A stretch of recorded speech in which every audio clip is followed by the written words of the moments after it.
आज हम बायो-सेवर्ट के नियम की सहायता से कोई भी लंबे ऋजुरेखी धारावाही चालक के कारण चुंबकीय क्षेत्र की तीव्रता के लिए व्यंजक उत्पन्न करना सीखेंगे।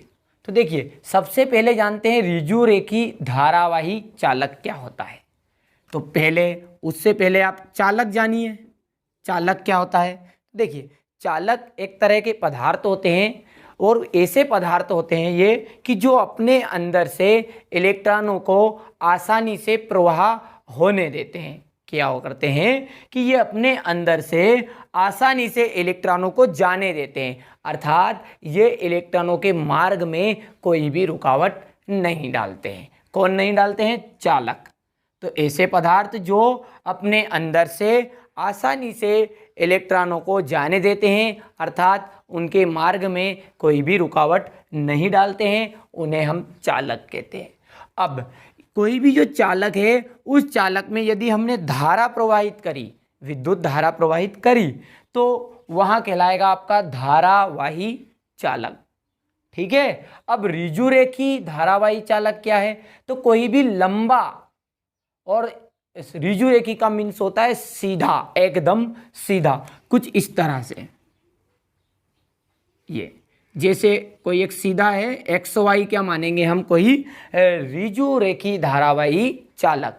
ठीक है। और ये कैसा है? लंबा है।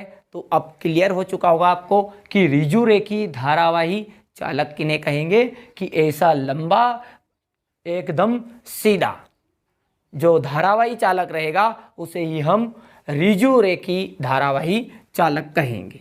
ठीक है। तो इसके कारण हम चुंबकीय क्षेत्र की तीव्रता ज्ञात करेंगे। तो देखिए, चूंकि नाम में लग रहा है धारावाही चालक है ये, इसलिए इसमें आई विद्युत धारा बह रही है। तो माना कि एक्स वाई को ही ऋजुरेखी धारावाही चालक है जिसमें आई विद्युत धारा बह रही है। यह बात हम लिखेंगे भी सही, आप इसे अच्छे से सुनिए कि माना कि एक्स वाई कोई ऋजुरेखी धारावाही चालक है जिसमें आई विद्युत धारा प्रवाहित हो रही है। अब ये जो चालक है इसका कोई मध्य बिंदु यहाँ पर मान लेते हैं, कोई मध्य बिंदु ओ है। इस मध्य बिंदु ओ से आर दूरी पर, इस मध्य बिंदु ओ से आर दूरी पर कोई बिंदु P है, और इस बिंदु P पर ही हमें क्या करना है? चुंबकीय क्षेत्र की तीव्रता ज्ञात करनी है। तो माना कि एक्स वाई कोई धारावाही चालक है जिसमें आई विद्युत धारा बह रही है। चालक के मध्य बिंदु O से R दूरी पर कोई बिंदु P है जिस पर हमें चुंबकीय क्षेत्र की तीव्रता ज्ञात करनी है। तो यहाँ मैंने लिख लिया है कि माना कि एक्स वाई को ये ऋजुरेखी धारावाही चालक है जिसमें आई धारा बह रही है, एवं चालक के मध्य बिंदु O से R दूरी पर कोई बिंदु P स्थित है जिस पर हमें चुंबकीय क्षेत्र की तीव्रता ज्ञात करनी है। अब देखिए, कोई भी जो वस्तु होती है, यह कोई भी चालक बनता है या पदार्थ बनता है, वह छोटे छोटे कणों से मिलकर बनता है, यानी कि कुछ अल्पांशों से मिलकर बनता है। उन कणों को हम अल्पांश कह सकते हैं। देखिए, अल्पांश का मतलब क्या है? अल्पांश, इसका संधि विच्छेद जब आप करेंगे तो अल्प धन अंश। ठीक है। तो यानी कि बहुत अल्प का मतलब बहुत छोटा, और अंश, और बहुत छोटा अंश क्या कहलाएगा? आपका अल्पांश।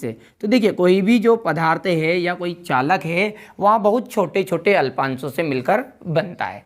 तो उसी तरह ये जो चालक है, जो हमारा ऋजुरेखी धारावाही चालक है, यह ऋजुरेखी धारावाही चालक भी छोटे छोटे अल्पांशों से मिलकर बना है। तो मान लेते हैं कि ये जो धारावाही चालक है यहाँ छोटे छोटे अल्पांशों से मिलकर बना है, और जिसमें से ए भी कोई क्या है? अल्पांश है जिसकी लंबाई, इसकी जो लंबाई है वहाँ कितनी है? dl है। तो यह बात भी हम लिख लेते हैं। तो देखिए, यहाँ भी लिख लिया है कि ये जो चालक है वह छोटे छोटे अल्पांशों से मिलकर बना है, जिसमें से कोई ए भी कोई अल्पांश है जिसकी लंबाई dl है। ध्यान दीजिएगा आप यहाँ बात कि देखिए लंबाई को हम हमेशा एल लिखते हैं, पर यहाँ पर हमने डी एल ही क्यों माना? तो देखिए नाम इसका क्या है? अल्पांश, और अल्पांश का मतलब है बहुत छोटा अंश। तो ये बहुत छोटा है तो इसकी लंबाई भी कितनी है? बहुत छोटी है। वो तो हमने चित्र के में समझने के लिए आपको दिखे इसलिए थोड़ा सा बड़ी दूर दूर लिखा है ये भी को, मतलब ये से तो ये क्या बहुत छोटा छोटा है। तो इस कारण से जब भी कोई भी चीज़ बहुत ही छोटी रहती है, मान लिया जाए कोई का एंगल है थीटा और ये बहुत छोटा है, तो इसे हम लिख सकते हैं डी थीटा। ठीक है, ये आपकी चुंबकीय क्षेत्र की तीव्रता को बी से प्रदर्शित करते हैं, और अभी हम आगे इसको डी बी से प्रदर्शित करेंगे, यानी कि ये जो चुंबकीय क्षेत्र की तीव्रता है यहाँ बहुत कम है। तो ये अल्पांश के कारण जब हम चुंबकीय क्षेत्र की तीव्रता निकालेंगे तो उसे हम डी बी से प्रदर्शित करेंगे। वैसे चुंबकीय क्षेत्र की तीव्रता को बी से प्रदर्शित किया जाता है, लेकिन जब हम छोटे से अल्पांश के कारण चुंबकीय क्षेत्र की तीव्रता निकालेंगे तो उसे हम डी बी से प्रदर्शित करेंगे। तो क्लियर हो चुका होगा कि डी किस लिए लगाया जाता है। अब आगे बढ़ते हैं। तो अब आगे आपको करना है कि इस ए को पी से मिला दीजिए और बी को भी पी से मिला दीजिए। तो आपने ए को पी से मिलाया और बी को पी से मिलाया, तो यहाँ पर दो एंगल बन रहे हैं। तो ये जो पहला एंगल है यहाँ आपका एंगल कहलाएगा अल्फा। कौन सा एंगल बनेगा? ये अल्फा। तो इसका नाम दे देते हैं हम, क्या नाम दिया इसका? अल्फा। और ये जो अंदर वाला एंगल बनेगा ये यहाँ बनेगा डी अल्फा। ये कौन सा एंगल बनेगा? D alpha. अब यहाँ पर विचार आ रहा होगा कि इस डी का मतलब होता है छोटा, तो यहाँ जो एंगल है ये तो हमें बड़ा नज़र आ रहा है और ये छोटा आ रहा है। लेकिन एक बात क्लियर कर लीजिए कि ये जो एंगल बन रहा है ये किसके कारण बन रहा है? अल्पांश के कारण। और अल्पांश का मतलब है बहुत कम, इस कारण से ये जो एंगल है ये वास्तव में छोटा है और ये बड़ा एंगल है। तो यहाँ बनेगा आपका डी अल्फा। अब एक चीज़ और इसमें कर देते हैं ऐड कि इस बी से आप एक लंब डाल दीजिए, किस पर? ए पी पर। तो ये लंब डाल दिया मैंने बी सी। तो देखिए अभी हमने क्या किया है कि बी सी लंब डाला है किस पर? ए पी पर। क्लियर है? तो ये बस अब स्ट्रक्चर आपका पूरा क्लियर हो चुका है। अब इसको एक बार यहाँ तक देख लेते हैं, उसके बाद में आगे बढ़ते हैं। देखिए हमने सबसे पहले देखा कि हमने माना कि एक्स वाई कोई ऋजुरेखी धारावाही चालक है जो इसमें आई धारा बह रही है। इस चालक के मध्य बिंदु O से R दूरी पर कोई बिंदु P है जिस पर ही हमें चुंबकीय क्षेत्र की तीव्रता ज्ञात करनी है। अब माना आगे कि ये जो चालक है आपका ऋजुरेखी धारावाही चालक, ये बहुत छोटे छोटे अल्पांशों से मिलकर बना है, जिसमें से कोई छोटा अल्पांश हमने माना AB, कोई एक अल्पांश है और जिसकी लंबाई DL है। अब और इसके बाद में आगे देखा कि हमने A को P से मिलाया और B को P से मिलाया, और मिलाने के बाद में जो एंगल बने अल्फा और डी अल्फा, और अंत में किया कि B से हमने एक लंब डाला किस पर? AP पर।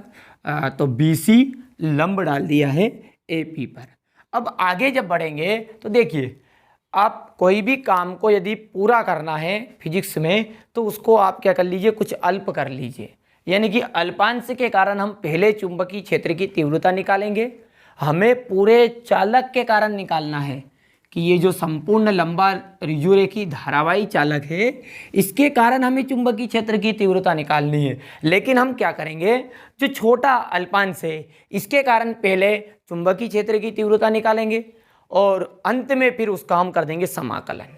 फिजिक्स में कोई भी काम को अल्प काम को पूरा करना होता है तो उसका जो अल्प काम है उसका समाकलन कर दिया जाता है, तो जिससे क्या हो जाता है वो पूरा। तो क्या करेंगे हम, पहले जो भी ये अल्पांश AB है, इस अल्पांश AB के कारण बिंदु P पर जो चुंबकीय क्षेत्र की तीव्रता उत्पन्न हो रही है वहाँ निकालेंगे। तो यहाँ लिख लेंगे, तो अल्पांश AB के कारण बिंदु P पर चुंबकीय क्षेत्र की तीव्रता। देखिए अल्पांश है इसलिए हमें B की जगह पर क्या लिखना पड़ेगा? DB, क्योंकि चुंबकीय क्षेत्र की तीव्रता को दर्शाते B से और अल्पांश के कारण है छोटा है इसलिए DB। अब बायो सेवर्ट के नियम में हमने चुंबकीय क्षेत्र की तीव्रता जानी थी, क्या थी कि म्यू नॉट अपॉन 4 पाई और आई डी एल साइन थीटा और बटे में था आर स्क्वायर।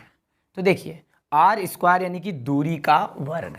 अब यहाँ पर आपकी जो दूरी है वहाँ यहाँ से यहाँ तक है यानी कि बी पी, क्या है बी पी, और ये दूरी हमने मानी नहीं है तो इस दूरी को पहले मान लेते हैं कि मान के चलिए ओ से लगा के बी तक आपका एक्स है और बी से लगाकर पी तक का वाई है।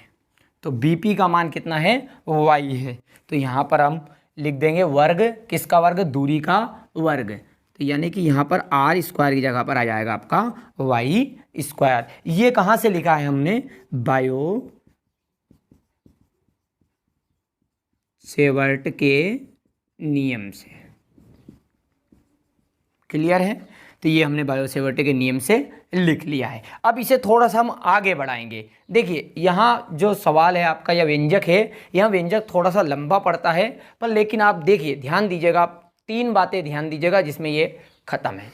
देखिए सबसे पहले यहाँ पर आपके 3 एंगल बन रहे हैं, 3 एंगल बन रहे हैं। तो पहला कौन सा है, ए बी सी, ये है नंबर 1, ए बी सी, यहाँ त्रिभुज बना पहला। दूसरा त्रिभुज आपका बन रहा है ये डी अल्फा वाला, ठीक है। तीसरा बन रहा है ये अल्फा वाला। तो त्रिभुजों के नाम लिख लेते हैं हम यहाँ पर। पहला त्रिभुज है आपका त्रिभुज ए बी सी। दूसरा जो त्रिभुज है डी अल्फा वाला, बता दीजिए नाम इसका, बी सी पी। दूसरा त्रिभुज है आपका बी सी पी। तीसरा त्रिभुज एक और है नीचे, ये अल्फा वाला, ओ बी पी, त्रिभुज ओ बी पी। अब ये जो तीनों त्रिभुज है, इन तीनों त्रिभुजों में हम सूत्र लगाएंगे। कौन सा, लाल बटा कक्का का। तो देखिए पहले में, अब देखिए आप इनको याद इस तरह रखिएगा कि जो पहला त्रिभुज है उसमें हम साइन थीटा का लगाएंगे, दूसरे में हम कोण बराबरी पे चाप बटा त्रिज्या लगाएंगे, तीसरे में हम कॉस थीटा लगाएंगे।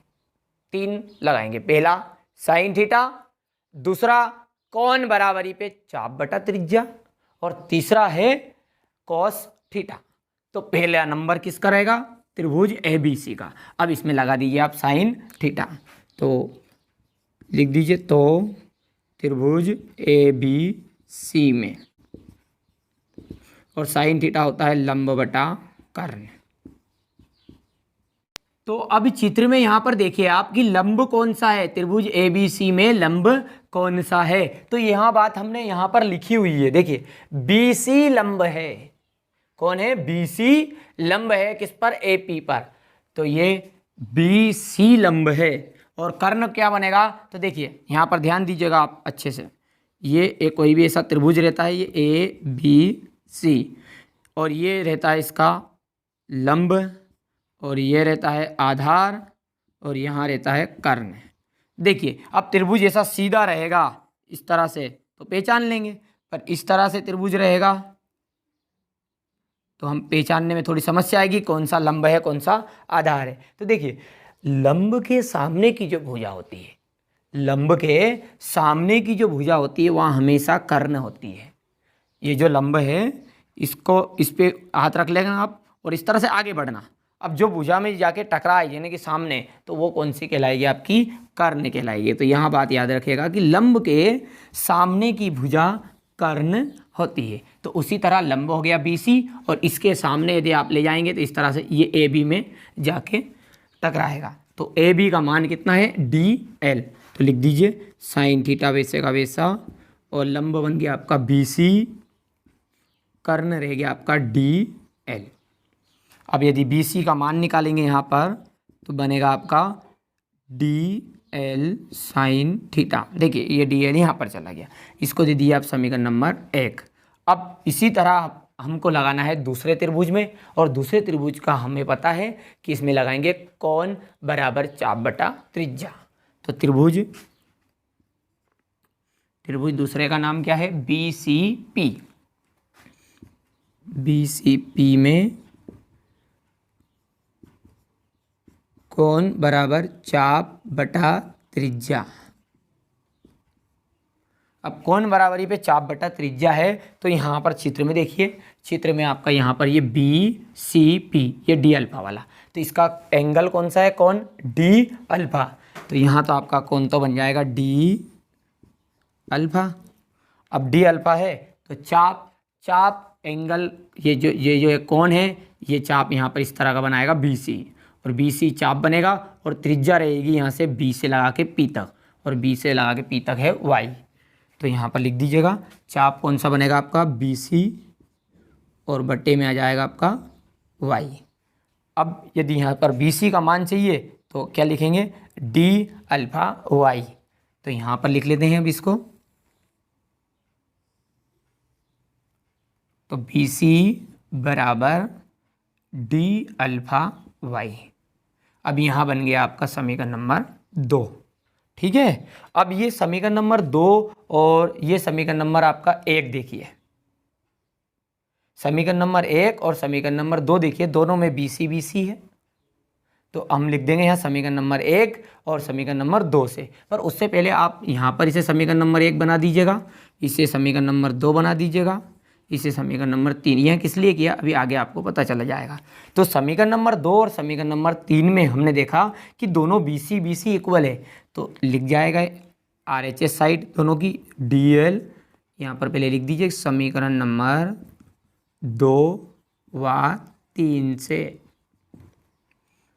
तो D L sine theta equal किया जाएगा डी अल्फा वाई।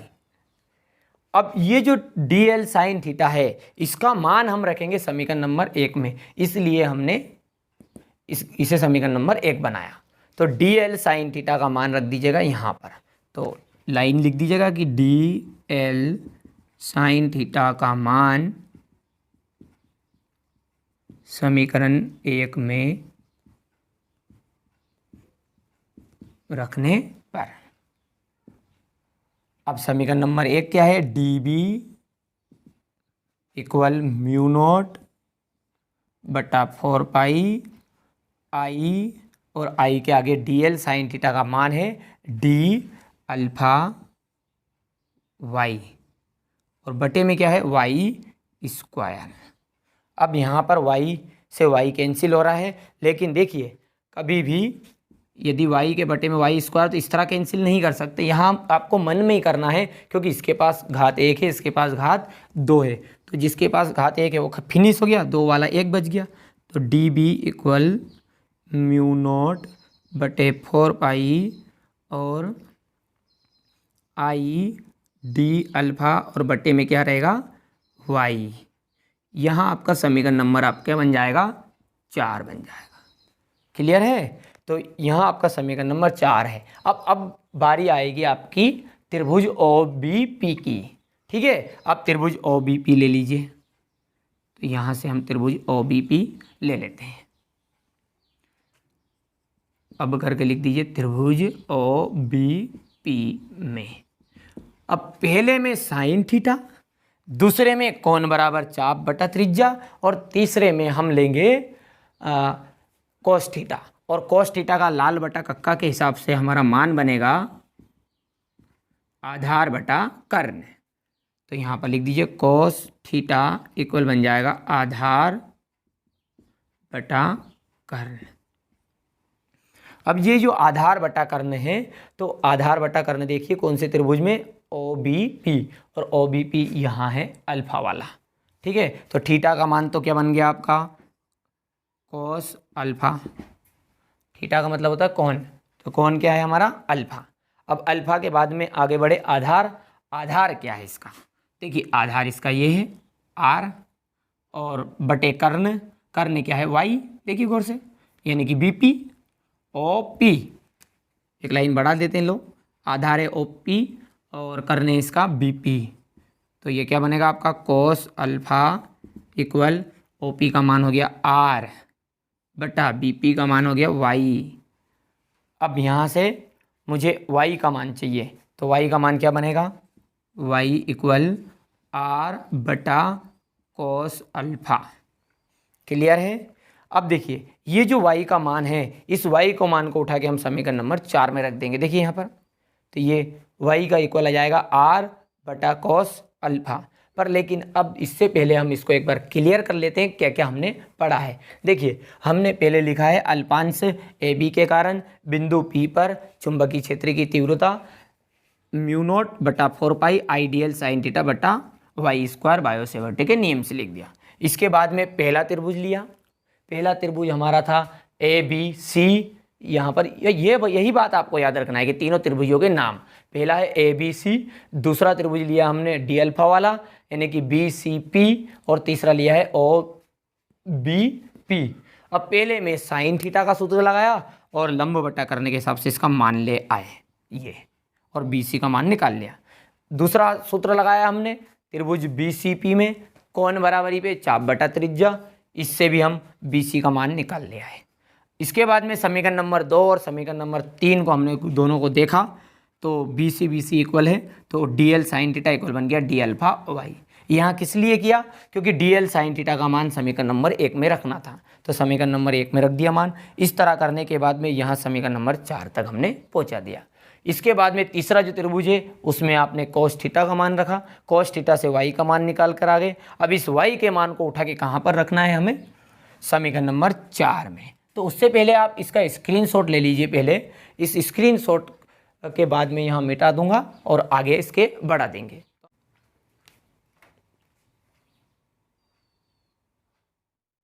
अब देखिए ये y का जो मान है इसे समीकरण नंबर 4 में रख देते हैं। तो ये समीकरण नंबर 4 यहाँ से मैंने लिख लिया है। अब y का मान यहाँ से हम लिख लेते हैं। तो ये D B equal mu naught upon 4 pi I और डी अल्फ़ा, और ये y का जो मान है वह है r बटा कॉस अल्फ़ा। तो इसको इस तरह से बड़े बट्टे में लिख देते हैं, r और बट्टे में कॉस अल्फ़ा, और ये जैसे ही पलटी खाएगा तो ये ऊपर चला जाएगा। तो म्यू नॉट अपान 4 पाई और आई डी अल्फ़ा, और ये कॉस अल्फ़ा डी अल्फ़ा के पास में चला जाएगा। तो ये है आपका कॉस अल्फ़ा, कॉस अल्फ़ा, और बटे में आ गया आपका आर। यही क्या है आपका अल्पांश के कारण। देखिए अब बस इसके आगे थोड़ा सा 2-4 लाइन का और बचा है। अल्पांश के कारण क्या है? चुंबकीय क्षेत्र की तीव्रता इस तरह निकली हमारी mu naught upon 4 pi I D alpha cos alpha upon R. यह है आपकी अल्पांश के कारण चुंबकीय क्षेत्र की तीव्रता। अब मैंने पहले ही बता दिया था हमें कि जो भी आपका छोटा कार्य है फिजिक्स में, यदि बड़ा कार्य करना है उस बड़े कार्य को करने के लिए पहले छोटा करना पड़ता है और उसका फिर कर देते हैं समाकलन। तो अब हम क्या करेंगे, इसका समाकलन कर देंगे किसका? डी बी का। तो जिससे क्या हो जाएगा? बी निकल जाएगा। बी कौन? चुंबकीय क्षेत्र की तीव्रता। किसके कारण? संपूर्ण जो धारावाही चालक है कौन? X Y. तो अब लिख देते हैं यहाँ पर कि अतः संपूर्ण धारावाही चालक के कारण चुंबकीय क्षेत्र की तीव्रता। अब चुंबकीय क्षेत्र की तीव्रता रहेगी बी इक्वल, अब इसका हो जाएगा समाकलन, ठीक है, और समाकलन के अंदर रह जाएगा आपका डी बी। पर देखिए समाकलन में कुछ लिमिट होती है। लिमिट कहाँ? कि कहाँ से शुरू हुआ और कहाँ तक गया। तो देखिए ये जो y है यहाँ से आरंभ हुआ था, इस तरह से गई थी विद्युत धारा, देखिए आगे की तरफ, और x तक पहुँचा था। यानी कि ये जो बिंदु है इस बिंदु से यहाँ तक के बिंदु तक पहुँचा। तो पहले इन दोनों को भी आप अब मिला लीजिए। तो ये मिलाएंगे किससे? यहाँ से, क्योंकि बिंदु P पर तो ये हमें चुंबकीय क्षेत्र की तीव्रता ज्ञात करनी है, इसलिए मिलाया है। और यहाँ से अब x तक पहुँचा और x से भी क्या ज्ञात करेंगे? चुंबकीय क्षेत्र की तीव्रता। तो इसके द्वारा 2 एंगल बन रहे हैं। यहाँ पर एक एंगल बन रहा है और यहाँ पर भी एक एंगल बन रहा है। और ये जो एंगल है, यहाँ एंगल हमने नाम दिया है अल्फ़ा 1, क्योंकि अल्फ़ा हमने मान लिए है एंगल को। आप मनचाहे जो मान सकते, ऐसा कोई ज़रूरी नहीं है। इस एंगल का जो नाम है वहाँ हमने दिया है अल्फ़ा 2। पर एक बात आप अच्छे से ध्यान दीजिएगा, यही लिमिट हम इस समाकलन में लिखेंगे। जहाँ से आरंभ हुआ है वहाँ नीचे की तरफ लिखा जाएगा और जहाँ तक गया है वहाँ ऊपर की तरफ चला जाएगा। पर जो भी धारा के विपरीत दिशा में एंगल बन रहा है अल्फा 1, यहाँ ऋणात्मक रहेगा, इसलिए अल्फा 1 को कैसा लिखेंगे हम, ऋण लिखेंगे। तो अब ये लिमिट इसके ऊपर चढ़ा देते हैं। तो अब यहाँ पर डी बी का मान लिख देते हैं। तो ये बी इक्वल चलता रहेगा, इसको बार बार लिखने की जरूरत नहीं है। तो ये समाकलन भी वैसा का वैसा और लिमिट भी इसी तरह चलती रहेगी। और डी बी का मान है यहाँ पर ये mu naught upon 4 pi I D alpha cos alpha और बटे में है आर। देखिए समाकलन में केवल डी अल्फ़ा और कोस अल्फ़ा का ही होगा और बाहर आ जाएगा आपका म्यू नॉट अपान 4 पाई और आई बटा आर। ध्यान दीजिएगा कोस अल्फ़ा और डी अल्फ़ा का ही क्या होगा, समाकलन होगा। और ये लिमिट उसी तरह चलती रहेगी आगे तक। डी अल्फ़ा और कोस अल्फ़ा का जो समाकलन होता है वहाँ समाकलन होता है साइन अल्फ़ा, यानी इसकी जगह पर, पूरे की जगह पर ये साइन अल्फ़ा हो जाएगा और ये समाकलन वाला चिन्ह हट जाएगा। और किस तरह लिखेंगे देखिए आगे, म्यू नॉट अपान 4 पाई आई बटा आर और इस तरह डिब्बे में लिख देंगे। अब किसको, डी अल्फ़ा और कोस अल्फ़ा की जगह पर आ गया है साइन अल्फ़ा और जो लिमिट है यहाँ से उठकर यहाँ पर आ गई। अब ये जो लिमिट है इसको हटाना जरूरी है, जभी तो आंसर आएगा। तो ये लिमिट हटाएंगे तो इसका तरीका यहाँ है कि देखिए जो ऊपर है उसे पहले लिखना है, किसके साथ, यहाँ का एंगल मत देखिए आप, अल्फ़ा को, जरूरी नहीं यहाँ पर अल्फ़ा आता, अल्फ़ा की जगह पे 1/2 भी आ सकता था।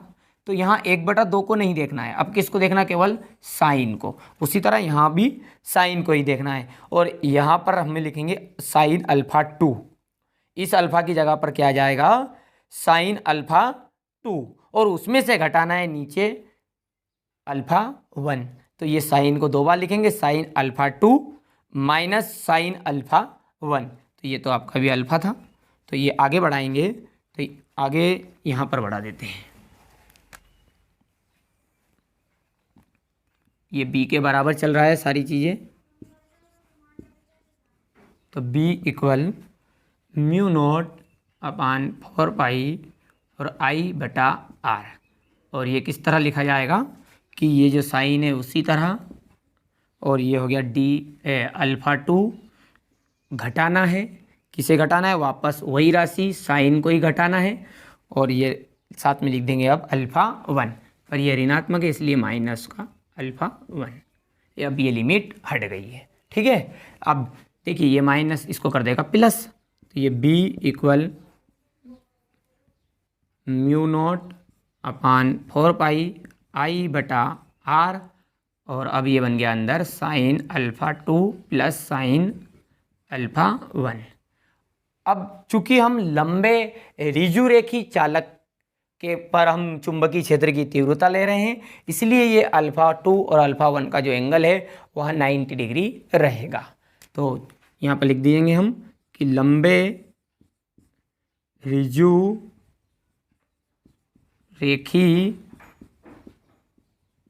चालक के लिए, और लंबे ऋजुरेखी चालक के लिए अल्फ़ा 2 यानी कि यहाँ के जो एंगल है इनका मान कितना रहेगा, 90 रहेगा, और अल्फ़ा 1 का भी मान कितना रहेगा, 90 रहेगा। तो यहाँ मान आगे लिख देंगे।